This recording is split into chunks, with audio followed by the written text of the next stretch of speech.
मंजित की शादी रोहन से होती है। रोहन को नशे की बुरी लत लगी होती है। एक दिन, अरे माँ, मेरा एक साइड का शरीर काम नहीं कर रहा है। मैं आज खेतों में कैसे जाऊंगा? अरे बेटा, ऐसा ना बोल। तेरे पापा के जाने के बाद से तू ही घर चलाने का सहारा है। मैं डॉक्टर को बुला लाती हूँ। देखिए बहन जी, रोहन के शरीर के एक साइड में लकवा है। अब वो कभी ट्रैक्टर नहीं चला पाएगा। घर में मनहूसियत का माहौल हो जाता है। लीजिए माँ जी, रोटी खा लीजिए। अरे बेटा, मुझे तो भविष्य की चिंता हो रही है। मेरा एक ही बेटा है और वो भी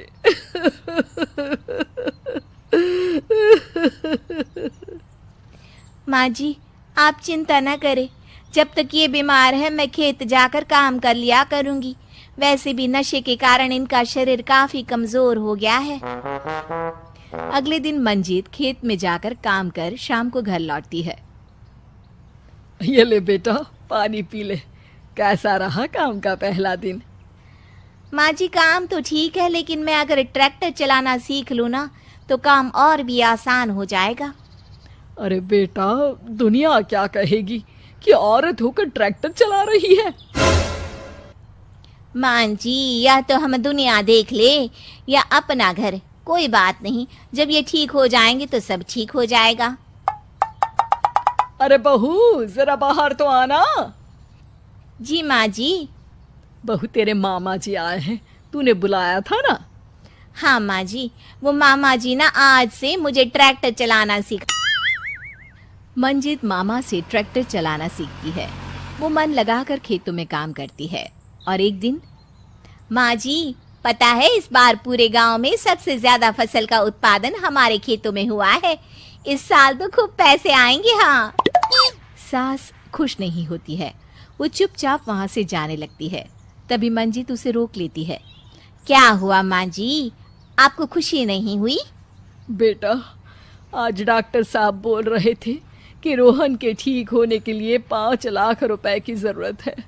समझ नहीं आ रहा क्या करूं। मंजित शांत हो जाती है। अगले दिन सास मंजित के पास आती है। बेटा, ये मेरे गहने हैं। इसे अपने गहनों के साथ जोड़कर सुनार को दे आ। जितने पैसे हो ले आ। डॉक्टर को आज ही देने हैं। मंजित अपने गहने और सास के गहनों को लेकर दुकान में बेचकर पैसे लेकर घर आ जाती है। माँ जी, सिर्फ 3 लाख रुपए का ही इंतजाम हो पाया है। बाकी के पैसे कैसे आएंगे?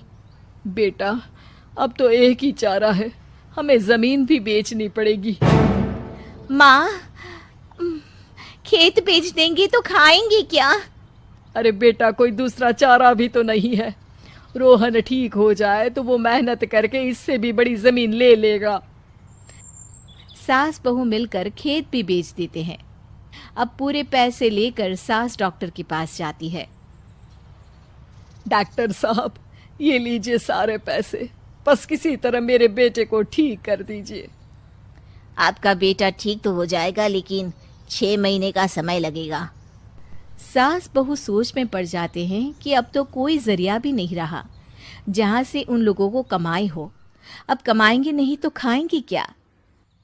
माँ जी, मेरे माता पिता ने लड़की होने के कारण मुझे ज्यादा पढ़ाया लिखाया नहीं, लेकिन ट्रैक्टर चलाना सीखकर मैं कुछ काम करने के लायक तो हो ही गई हूँ। अरे बेटा, ट्रैक्टर अब कहाँ चलाएगी? खेत तो बिक गए हैं। माँ जी, मैं किसी और के खेतों में दिहाड़ी में काम कर लूंगी, कुछ तो पैसे आएंगे ही ना। ये कहकर मंजित काम करना शुरू कर देती है। जैसे तैसे उन पैसों से गुजारा चल ही रहा था। माँ जी, पास के अस्पताल से मुझे नौकरी के लिए ऑफर आया है। पैसे भी ये 4 गुना ज्यादा मिलेंगे और अब खाने पीने दवाई के साथ हम कुछ पैसे भविष्य के लिए भी जोड़ पाएंगे। लेकिन काम क्या है बहू? माँ जी, मुझे अस्पताल की एम्बुलेंस चलानी है। अरे, तू तो मेरी बहू नहीं, बेटा है बेटा। जरूर जा बेटा। और हाँ, तूने पूरे गांव में एक मिसाल कायम कर दिया कि हर काम हर कोई कर सकता है। उनके लिए लड़की या लड़का होने की कोई जरूरत नहीं। मंजित मन लगाकर काम करना शुरू कर देती है। आगे जाकर वो खुद का एम्बुलेंस भी खरीद लेती है और अब तो उसका पति भी ठीक हो जाता है और सब पहले से भी ज्यादा खुशहाल जिंदगी जीने लगते हैं।